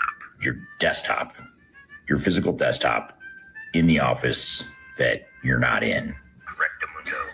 Okay. What about the vendor pricing sheet? Procurement says they can't approve anything without it. That one's in my email. Search final version 7. Do not edit. Final version 7. Do not. Okay. And the warehouse allocation formula, 3 people have asked me about that today. 3. That one's in my head. What? Yeah, I never really wrote that one down. It's more of a vibe. When are you back? 11 days amigo, but hey, I'm about to party with tequila with my new friends here. The GL mapping, the bridge file, who else knows? There he is, the nuisance known as spreadsheet guy, always on vacation, holding the company hostage, but still understandable why he does what he does. So hope you enjoy the humor here, or the attempted humor, I should say. Right before the break, we were talking about this 18-month lie concept and the knowledge hostage. And that's really why I wanted to show you that clip, because oftentimes the software vendors are holding you hostage because they know the software. They know how things were configured. They may or may not have documented how things work, but they know, and they need you to be dependent on them because they profit from it. The more you need to call them back in or to keep them around, the more money they make and the more they win.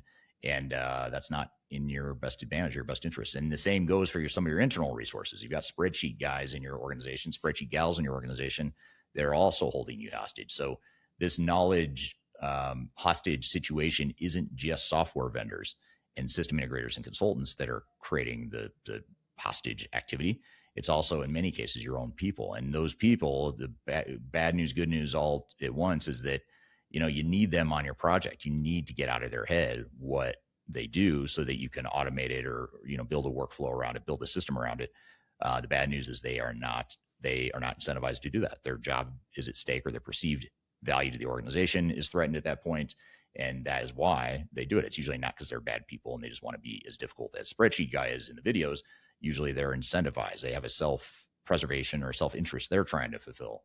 And so a lot of times what happens too is, back to this 18-month lie that I was talking about before the break.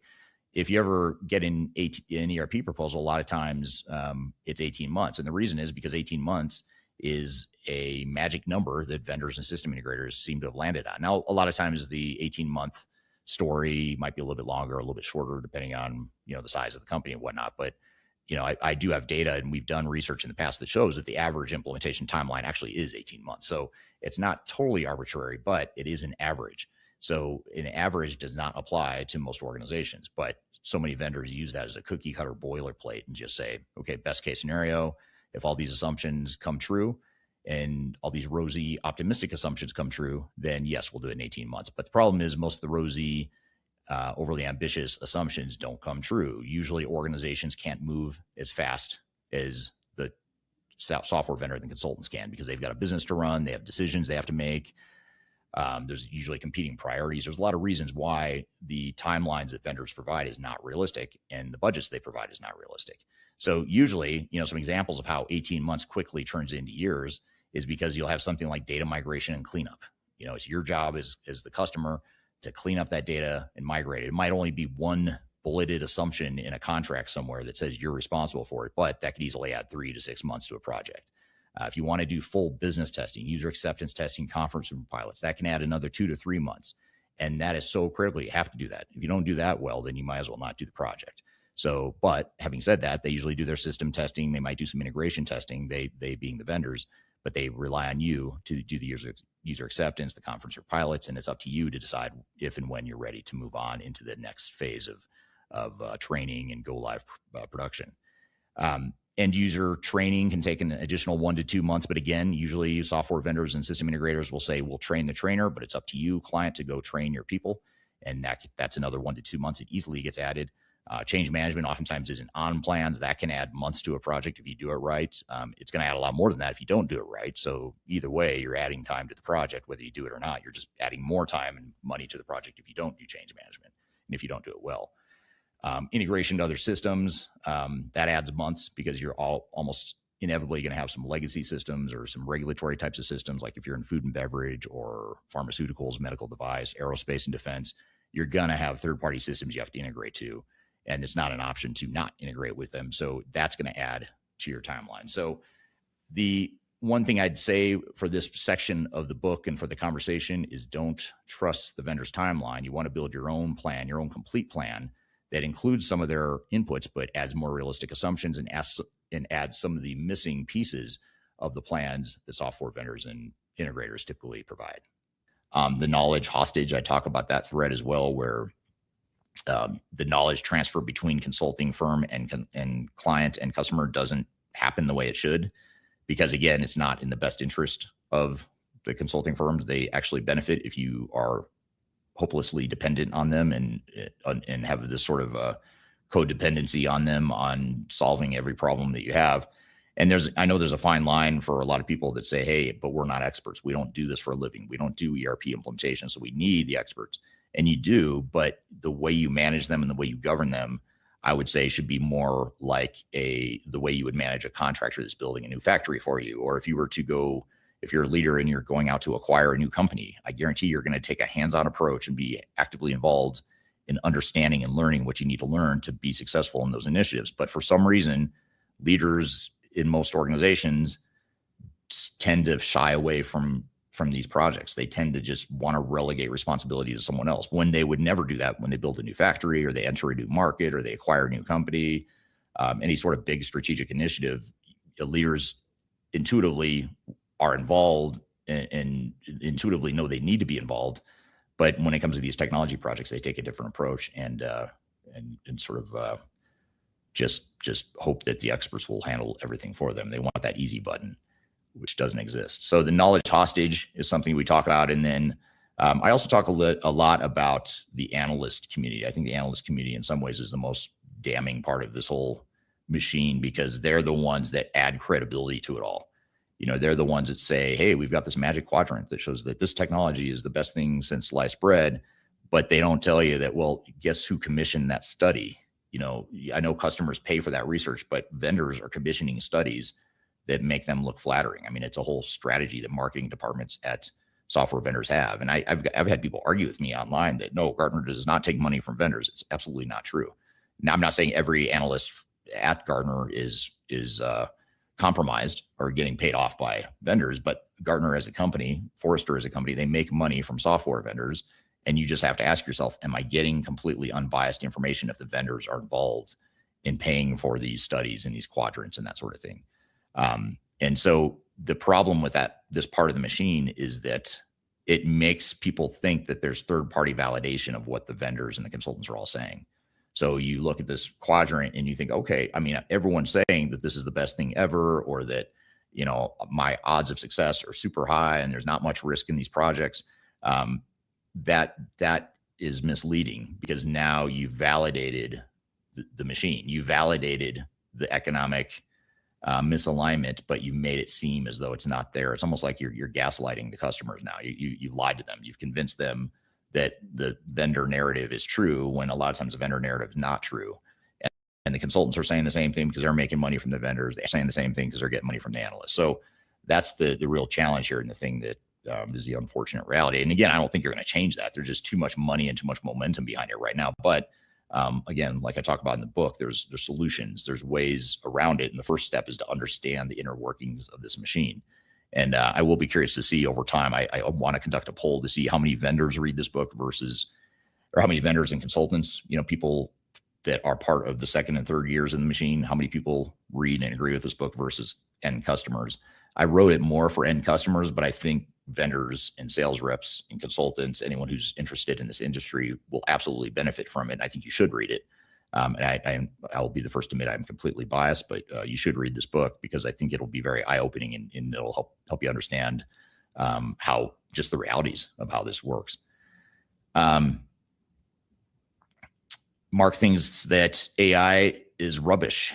He wants more savings, and he wants more life being made easier.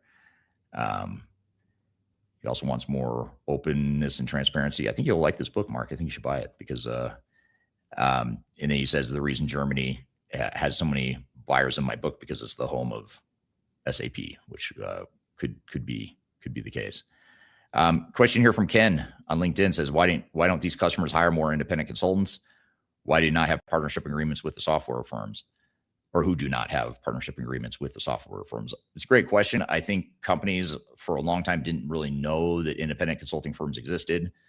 Now I think more of them understand that they do exist. I think it's a very fragmented part of the industry. This part that I'm in, the independent agnostic part of it, is very fragmented. A lot of 1- and 2-man shops out there have proliferated, which I think has helped the overall category and helped create awareness and help create a counter movement against the machine. But the bad news is, I think a lot of times big companies especially will say, well, you know, I feel comfortable with a Big Four consulting firm because I've used them for other things, whether it's my audit or my other, you know, past technology initiatives.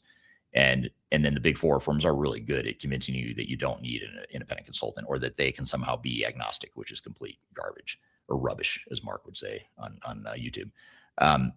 So I think that's the problem. I mean, if I'm being candid, Big Four firms are better at selling than our firm is.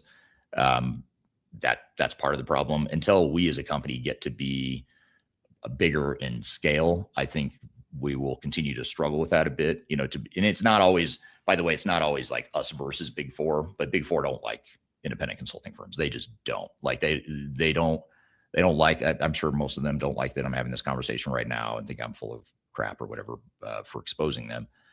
But they don't like independent firms in there, because again, you're holding them accountable, and you've got someone now who breaks the code or breaks the codependency that the client has on the vendor. Now all of a sudden you've got a third party in Third Stage, or someone like Third Stage, who says, wait, we know just as much, if not more, than the Big Four firms, because we work with so many different systems, and we have that broad tech agnostic view of the world.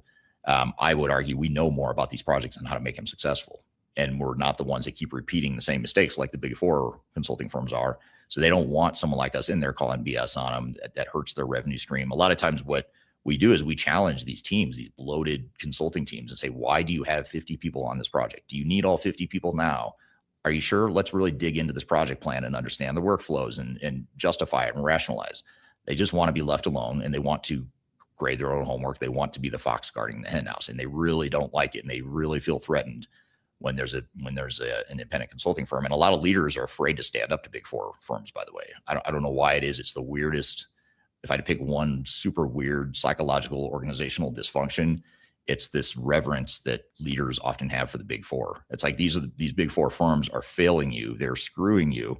you know it, and you still are letting them manage and continue to do all the same BS that they've been doing for decades now. And again, I started my career at the Big Four. I know how it works. And people disagree with me and say that's not how it works. I call BS on it and say I was part of it. I still work with these Big Four firms. I see it all the time. I'm not saying that every person that works for the Big Four is bad, because there's actually a lot of really good people. And that's what makes it even more concerning, is you have a lot of really good people that are getting sucked into the machine and getting taught really bad habits that, it doesn't necessarily match their ethical system. And I know for me, I never felt right. I never felt like my values were the same or fit in with the Big Four when I was there. I just always, literally the entire time I was there, I just didn't feel like I belonged there. Not because I wasn't smart enough, and not because I was one of the younger people there, but because I knew what we were doing wasn't right. It didn't feel right to me. And I thought it was just a Big Four thing. And then so I left, went to another consulting firm, and it was the same thing. And then I realized, talking to people and just getting more experience, that's how it works. And so I decided that I could keep complaining about it and being unhappy, or I could just do something about it and start a firm that was independent, tech agnostic. And so that's why I am where I am. And that's why I refuse to take money, because the minute I take money for us as a company from software vendors, I know that creates conflicts of interest and problems and gross unethical things, that behaviors that no one can really relate to. So Mark on YouTube says, in 20 years, I have only worked with Accenture that made just one success. And yes, the client can be at fault 80% of the time. I think the clients do a lot of things that lead to their own demise or failure in these projects, but you can't let the vendors and the SIs off the hook either, because they gladly, they sort of feed into it. They actually benefit from this dysfunction. And so they have no real motive to fix it. So that's a definite challenge. Ken on LinkedIn says, do you think the old adage of nobody got fired for hiring IBM, that might trend into the Big Four consulting firms or brand recognition? Absolutely. I think it already happens. I use that line a lot. Like, nobody ever got fired for hiring Accenture. Call me sometime. I will give you a list of CIOs that were fired for hiring Accenture, or Deloitte, or whoever, KPMG. It doesn't matter. I'd say Deloitte and Accenture more. So if I had to pick, I'd say the failure rates are higher for Deloitte and Accenture than KPMG or Capgemini or some of the other larger firms. I don't know if that's just because they have bigger projects and more people and more opportunities to fail, or if there's something that's more broken with those two firms. But it's very common. I'd say if I had to rank them, and this is going to be controversial, some are going to hate this, but I put Deloitte number one, Accenture number two, as far as failure rates that we see. So I do think, but having said that, despite that fact, despite even clients who have had that same Big Four firm fail massively on their projects, they'll hire them again and then think that somehow it's going to be different. And they're not managing them any differently. They're not holding them accountable any differently. They're in some cases, it's a lot of the same team members that were on the failure before. So it baffles me. I don't fully understand it. I think there's a false security, a false sense of security that people get from hiring one of the big firms. But the irony is you're more likely to fail. But having said that, back to the question earlier, if you do hire a Big Four firm, and if you're a big multinational, you may have no real choice but to hire a Big Four firm. You can do that and still have tech agnostic advisors in there. You can have a PMO that's managing them, holding them accountable, and ensuring that the client's best interests are being accommodated. You can also have independent tech advisors helping with change management, the process improvement, the integration to other systems. There's a lot of stuff that needs to happen that the Big Four firms typically don't do or don't do well. So you can do both. And we've done that a lot with clients. They don't always like it. I think the bigger like tier two SIs are more likely to be open to a firm like ours, but Accenture and Deloitte are never really happy that we're there. But again, you have to look at this and say, do I care that Accenture or Deloitte is unhappy that I'm bringing in a third party? And by the way, who's the client here? Who's the customer? Who's the one that has to live with the results long term? I mean, that's the question I would ask if I were a leader. But it's weird, like I said, that the reverence for Big Four firms and the fear of Big Four firms is just astonishing to me and unbelievable in some ways, just how it works. I think I tell the story in the book, but I'll tell you here, even if I didn't mention it in the book. But we had a client who's a really big company based in the US, but they're a multinational company. They had Deloitte as their SI, and they actually agreed to a clause in their contract, which we absolutely would never recommend agreeing to this. But they had a clause in their contract that said that Deloitte had ultimate decision-making authority for the project. So any project decision that had to be made, they would make the final decision, and they had to have that authority, or else they were going to walk from the project. My knee-jerk reaction was, why didn't you just let them walk from the project then and hire someone else, hire Accenture, hire KPMG? Why did you need them? And it was just a comfort level, a false sense of security. It was a security blanket. I don't know. It's kind of like in some cases, it reminds me of like, you ever see kids that are like 10 years old and they're still like sucking their thumb or holding a blanket, security blanket or whatever. It's like they can't grow out of the security blankets or the comfort that they look for. That's kind of what it reminds me of. But so I'm not sure why that is, but I think, leaders just need to have more of a backbone. I'd say they need to be more willing to make decisions. That we had one client who's the opposite of this client, where they were a big company too. And they had it wasn't Accenture or Deloitte. It was, I believe it was Capgemini. It was one of the big four, but it wasn't Accenture or Deloitte. So I think it was Capgemini, but they had Capgemini in implementing Oracle, and they had compressed the timeline, had an unrealistic timeline to begin with. But then the client realized it pretty quickly. We helped them realize pretty quickly it wasn't going to get done in that amount of time. So they had to extend the timeline, but they did this early in the project. And what the SI wanted to do is they wanted to keep the staffing level the same, knowing that it was just going to get extended. And so we worked with the client and with the SI to say, no, you're going to throttle back your staffing because you're going at a slower pace now. We're all going at a slower pace, and you don't need to staff up that high. Now, of course, think about it. They don't like that because now you've hurt them. You've hurt their revenue stream. But you have to understand that, but you also can't care that much if you're a customer, because again, you're the customer. You decide whether or not you agree with what they're advising. Now, a lot of times what big consulting firms and consultants in general are really good at this, they're good at gaslighting customers. They're good at making them think that they're the problem. Like, if you don't just listen to us, then you are resistant to change and you are falling behind and you're being a bad leader. They don't usually say those words, but they make you feel as though you're doing something wrong that's not going to help your business. But at the end of the day, you just have to look inward at yourself and at your team and say, look, we need to do what we need to do. You would never have, back to the factory building analogy, you would never build a factory and have a general contractor just tell you that the budget's going to double. And if you don't do that, then you're the problem. You just wouldn't do it. It doesn't even make sense saying that as an example, but it does make sense. And it happens all the time in the technology space. I don't know why that is. But until leaders start treating these projects differently, it's going to continue to happen. The machines will persist. Vendors will continue doing this. Consultants will continue doing what they're doing. So it's really up to the customers to change this. If anyone's going to change it, it's going to be the customers. It's not going to be me. It's not going to be software vendors. It's not going to be SIs. It's not going to be industry analysts. The only ones that can possibly change this are the customers themselves. So that's why I hope a lot of end customers read this and get some traction on that front. So a couple more questions here. I really enjoyed this conversation. Thank you for all the great questions here. I know I won't get to them all, but Christopher on LinkedIn says the market is currently in a greater fool modality. Each gear of the machine believes that they can keep things going because the next gear is willing to pay for what the state of the system has cost them. So that's actually really good, really well said. I kind of wish I would have seen that before I published the book. I could have used that.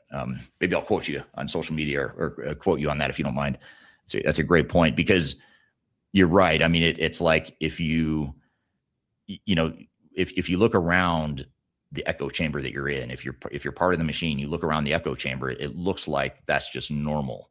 We've normalized all this stuff. We've normalized failure rates. I mean, no one really cares. I mean, I say it till I'm blue in the face, and I feel like sometimes the industry really doesn't care that the failure rate is 80% plus. If they did, they'd do something differently, do something about it, and stop saying that things are great or stop declaring victory when it wasn't a victory. I can't tell you how many times we had an SI or a vendor say, oh, this was a great successful project, and we know for a fact that the company couldn't ship product for 6 weeks after go live, and they lost millions of dollars of orders. But in the client or in the vendor and consultant's mind, it was a success. We went live. The software turned on. People logged in. That's not a successful project. But yet they think it is, and they go around continuing to think everything's fine. It's almost like they're sticking their head in the sand. We as an industry are sticking our head in the sand saying everything's fine, even though the data is screaming at us that things are not fine. This is broken. Something is wrong. Someone needs to change it.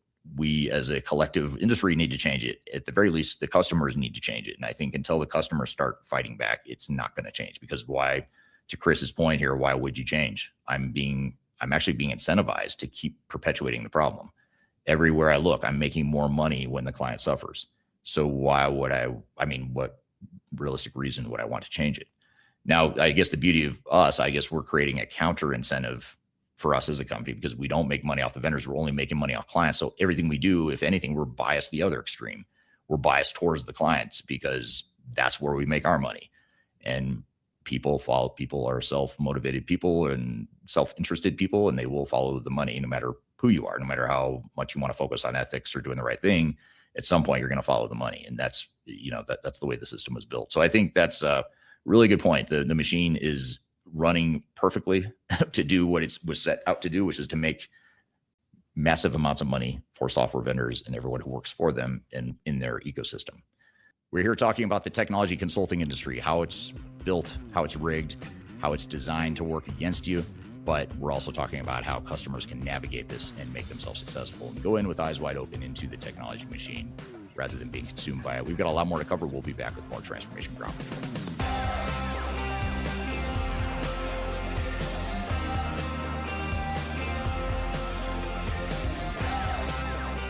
I'm Greg Benton. I'm the Chief Strategy Officer with Third Stage Consulting. And if you are embarking on your digital transformation journey or in the middle of that journey in 2026, you're going to want to see our digital transformation report. This latest edition really dives into a lot of the key trends that we're seeing in the marketplace and the ecosystem right now. It also highlights a number of the things that are happening with AI being an important component and integral part of the ERP systems that are leading the way right now. Also, the shift toward composable and best-of-breed cloud solutions is really accelerating the decline of monolithic ERP replacement. The opportunity to download the report is found at thirdstage-consulting.com. And you'll also find other tools that will help you in the initiatives and the business planning that you're doing for 2026. Don't leave Phase Zero without it. Reach out today. I want to encourage you to read our Guide to Organizational Change Management. It's a free report or a free guide that we published. It's one that I actually wrote that talks about best practices and lessons learned as it relates to change management. So as you know, on this podcast, we cover a lot of stuff related to the human sides of change, organizational change management, including training, communications, org design, all kinds of stuff as it relates to change management. So if you're trying to learn more about change management or you're looking for more direction and ideas on how to get started on your change management strategy and your overall journey, be sure to check out this guide. You can read it by scanning the QR code on the screen in front of you or in the links below for this particular podcast episode. You can find a link to take you to the page that will allow you to register to go ahead and download that and read it for free. So be sure to check it out. It's the Guide to Organizational Change Management, written by yours truly. I hope you enjoy it. Let me know what you think, and hope you enjoy the rest of this episode.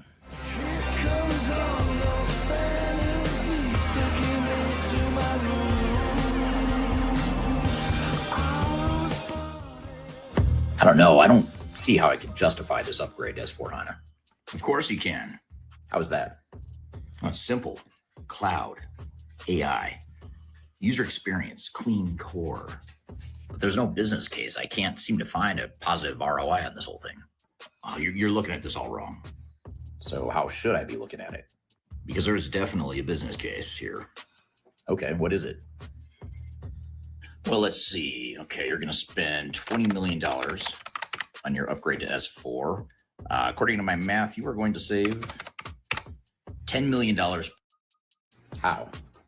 Like I said, cloud, AI, future-proof, getting rid of technical debt, user experience, clean core. I feel like you just made up that number. Look, Roger, I think you're overthinking this. It's Eric. Whatever. Look, the truth is, if you don't upgrade now, we're going to have to cut off support in 2030. I just don't want to see you go through that. Okay, we can just get third-party maintenance and support from Rimini Street or something like that. Ooh, yeah, I wouldn't do that. That sounds risky. We'll be fine. You know, we had this customer that didn't move from ECC to S4HANA, and they really, really regretted it. Okay, well, can I talk to them to get their perspective? Yeah, I can't do that because he's the guy I know. He's dead. He's dead. Why? Because he didn't upgrade to S4HANA? Ooh, those are your words, not mine.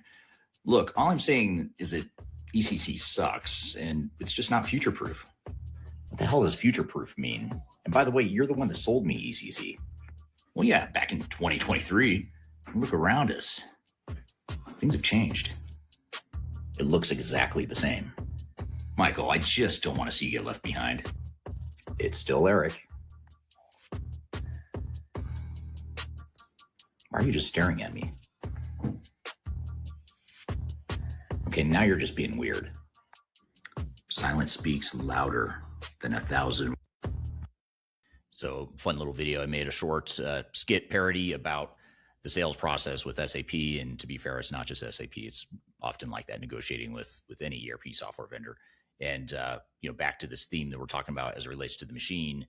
A lot of times people think that the safe choice is safe, when in fact the perceived or the presented safe choice from software vendors is typically the riskiest choice. And, I was talking before the break about the security blanket analogy and how, it just kind of popped in my head. I'm not sure why I came up with this analogy on the fly as we were talking before the break, but it just popped in my head. It reminds me of older kids that like to get to be 8 or 10 years old and they're still sucking their thumb, or they're still walking around with their blankie or their stuffed animal or whatever. And they just can't quite grow out of that security blanket feel. And that is a lot like how companies are towards some of the big incumbents in the technology space. They think that hiring SAP or hiring Deloitte, hiring Accenture, hiring Microsoft, Oracle, whoever, insert big, well-known name here that's been around for a long time. They think that it's the safer option. And there was a phrase decades ago that said, no one ever got fired for hiring IBM. I apply that today to insert any big name. No one ever got fired for hiring SAP, Accenture, Deloitte, et cetera. Although insert any company name, and I will give you a list of CIOs and executives and leaders that were fired largely because of the actions and the results of those same big names. So I don't know if they have higher failure rates than their smaller counterparts, but I would say they're easier to manage. They have less of a conflict of interest, and the smaller, and when I say smaller, I don't mean go find a tiny SI or a no-name software vendor. I mean, look for maybe another tier lower where you have a little more leverage and a little more importance to the customer or to the vendor. But a lot of times those smaller software vendors and system integrators are easier to manage, and you're going to have better results for that reason alone. The machine, as we talk about it here today and in my book, the machine works best for the big incumbents. So all the big names like SAP, Microsoft, Oracle, Deloitte, Accenture, KPMG, PwC, IBM. I could go on and on. There's a few dozen of them I'd insert into that category, but those are the main culprits. But today, a lot of people think no one ever got fired for hiring Deloitte. No one ever got fired for hiring Accenture or SAP or Oracle. Again, I'll tell you, a lot of people that that did get fired, even though they thought that was the safe bet, even though they thought they were hiring a blue chip name. Now, part of me thinks and wonders, I don't have, no one's ever said these words to me. And it's a hypothesis I have more recently, just in the last year or two, I've been thinking about this. And that is, I wonder if there's a mindset or a psychology with leaders that know that the odds of failure are very high. And they know that if they're just looking statistically at a project, that they are likely to fail. Now, most of them don't go in planning to be one of the 80% to fail, but they might be acknowledging deep down that this is probably going to fail. If and when it does, I want to at least be able to say as a COIA that I hired the best. I hired the best known name. I hired the brand name that everyone heard of. No one's going to be shocked or alarmed that I hired Accenture, Deloitte, or SAP because so many other big companies or my peers or whoever are deploying those same systems. So there is part of me that wonders if there's a sort of psychology like that. I'm not sure that that's true, but if you have some thoughts on that, I'd love to hear your thoughts in the comments. Even if you don't want to speak on behalf of yourself, if you want to speak on behalf of a friend or someone who you think might have that in their minds. I'd love to hear your thoughts on this. But the big four firms and the big ERP vendors do have high failure rates. And I'll go on record saying that in my experience, including having worked at one of the big four and continuing to work with helping clients manage these big four consultancies, they have failure rates that, even if they're not higher than other firms, they are definitely bigger. I mean, you have bigger, more massive failures in terms of cost overruns and operational disruptions and things like that. And it's not because the people are bad. These companies actually have very smart people. I mean, you look at Deloitte and Accenture, especially Capgemini. I don't know what it is about Capgemini, but they seem to have really smart people there. KPMG, when I was at PwC, everyone there was really smart. It was almost intimidating how smart they were. So I know that they're smart people. A lot of them are really good people, but because the model is built for the company's profit, not the customer success, it's almost impossible for someone to not succeed, but to not fall prey to this or not unwillingly become part of the machine. I know when I was there in the big four, I never felt quite right. I think I was saying that before the break, that it never felt right that I was profiting from, overbilling a client or whatever the case may be. So I think that leaders just need to recognize that when they think they're picking the safe firm, what they're really doing is picking the firm that's most likely to fail and most likely to make you pay for the failure. Because at the end of the day, you're the one that's going to pay for it. They're not. You might sue them, maybe even get some money out of them if you do sue them. But this is a numbers game to them. And an occasional lawsuit here and there isn't enough for them to stop the machine or to stop the model that has worked for them for decades in many cases. So real safety isn't always the big logo. Real safety is, the real way you get that safety net or that feeling of no one ever got fired for doing whatever. I would say if I were to insert something different than hiring a big name blue chip partner, I would say the real safety comes from independent oversight, from having realistic and honest timelines, and a partner whose incentives are aligned with yours. And I always tell our clients and our potential clients this here at Third Stage is that, look, you have to look at how we get paid, because at the end of the day, I'm not, I know I'm talking a lot about money in this book and this conversation, but at the end of the day, we're all rational human beings. We're all self-interested. We're going to go where the money is. So in our case, guess where the money comes from? It's coming from our clients. So we only care about our clients succeeding. That's all we care about. We don't care about the software vendors. And that's why software vendors sometimes are threatened by us and they don't like us, because we're not on their side. We're not drinking the Kool-Aid. Now, when I say we're not on their side, we're not coming in and being combative and aggressive and just a pain in the ass to work with. That is not our intent. It's not our style. But when the money's not flowing in our direction from the vendors or the system integrators, they don't trust us. And there's a reason for that. It's very clear. It's because we're not getting paid in the same way they are. And I think if you're a client or a potential client, you should look at that and say, if my consulting partner is only getting paid by me, then their only loyalty is to me. They don't have this conflict of interest, this conflicting loyalty between different parties. So this is a contrarian view. A lot of you may not agree with it, but I'd say the safe choice, the perceived safe choice, is typically the riskiest. Be sure to check our website, Transformation Ground Control, for more episodes. If you want to see all the past episodes that you've missed, you can also subscribe to it wherever you listen or watch. So be sure to check that out. Go to transformationgroundcontrol.com. We drop new episodes every Wednesday. It streams to LinkedIn, YouTube, Facebook, X, and sometimes TikTok when it works. And be sure to check out my other content on LinkedIn, YouTube, and TikTok and Instagram as well. So hope you enjoyed today's episode. Love to hear your comments and feedback below. We'll take some of the questions, comments you have, and talk about them next week and in upcoming episodes. So be sure to drop your thoughts and comments below. So hope you have a great week. If you'd like to learn more about Third Stage and how we can help you with your transformation project, be sure to reach out to us. Be sure to check out my new book, May 1st, Amazon, Welcome to the Machine. You can order it now for a discount. Physically, it'll ship on May 1st anywhere in the world. So if you want a paperback like this version or the hard cover version that you can see behind my shoulder, you can also get that on Amazon beginning April 1st. But be sure to pre-order if you don't mind. That helps me with the Amazon sales rankings when the book is released and it gets pushed out to more people. More people will benefit from it. So hope you all have a great week. We'll see you next week on the next episode of Transformation Ground Control. Take care.